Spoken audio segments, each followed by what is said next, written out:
developing a learning needs strategy forms part of our 4 principles for the effective use of SAP Enable Now. In developing the strategy, our initial focus is always on the business objective. We do this by asking ourselves questions to help us better understand what we are trying to achieve by implementing SAP Enable Now. Through asking these questions, we also aim to determine what we hope to get back from its implementation. Generally, the business objective and the answer to all of our questions points to end-user adoption. Understanding this allows us to confidently divide the concept of a learning needs strategy into 2 separate components. The first component revolves around the SAP Enable Now strategy.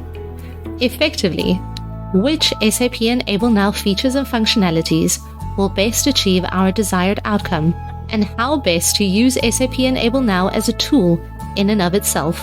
This is then complemented by the second component, a user adoption strategy. When formulating a user adoption strategy, questions that need to be considered include what the business's level of engagement with the end user will be, and if the business is building content on what the user needs in the moment. We prefer this approach at TWI because of its ability to focus our efforts towards creating content with the intent of achieving the business objective of bettering end user adoption. To find out more about how we can help you develop a learning needs strategy, visit our website at technicallyrightIT.com.